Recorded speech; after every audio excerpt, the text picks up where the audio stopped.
Is SpaceX going to begin charging extra for service portability, otherwise known as roaming? Signs point to yes.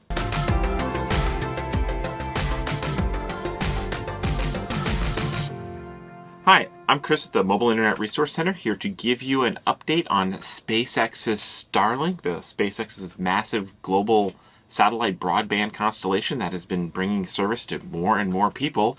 And ever since March, when they turned on service portability, or also called roaming, a lot of nomads have found that it works really, really good on the road. You could take Starlink service with you, set it up at your campsite, use it on your boat. It works really well at anchor.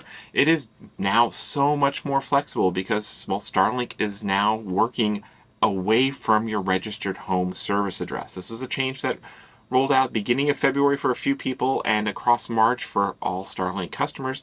And it makes Starlink a lot more flexible. You can take it with you, plug it in, and it just works. You don't have to hunt for an open service address to reassign your home service to. Well, now, this has always been an experiment. It's never been officially announced by Starlink that portability was supported, even though some terms about it appeared in the Starlink terms of service. And now we're kind of getting a hint that, well, this might have been an experiment that is leading up to charging extra for this feature. Now, just in the past day, a bunch of Starlink customers have gotten tax invoice bills of $25 charged to their account that was actually labeled fake service portability charge, $25 with a monthly duration. So it seems like SpaceX was testing out and preparing the billing system for charging extra for service portability. And at least on all of these test invoices, it was $25 for a month of service. So that seems pretty likely that SpaceX is on the verge of charging extra for service portability. Will it be? So what will this extra be? What are the possibilities? Well, one possibility is that this is just an experiment with their billing system and they are not going to charge extra for service portability. Things will continue as it is. You just take your service with you and it continues to work. People are discovering it even is now working across international borders, with US accounts being used successfully in Canada and Mexico. Many, many reports of that. Or, well, now it looks like they might be charging extra for service portability. Maybe you'll subscribe and turn it on for an extra $25 a month, or maybe that is just a placeholder fee. It could be something else. Maybe you subscribe and it will be on for your account for the duration, or it only pays and you only be charged for the times that you are actually using it away from your registered home service address.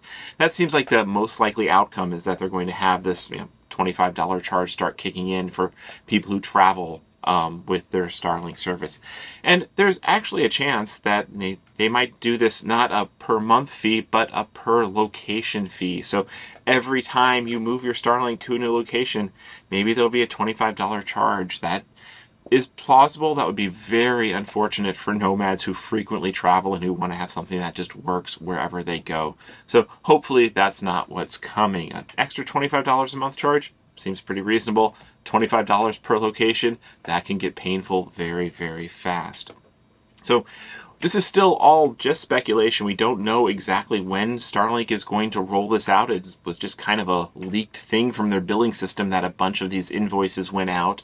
But we think this means that turning on official portability, officially announcing it and officially announcing what the prices and terms are, is probably getting a lot closer. We've seen one other sign that SpaceX is preparing for portability, in that, and just also the past week, a lot of people who were roaming in one location for a fairly extended period of time, but they were using service portability to be connected away from their registered home address, potentially because they registered their home address someplace away from where they normally are, just so that they can get Starlink sooner rather than later.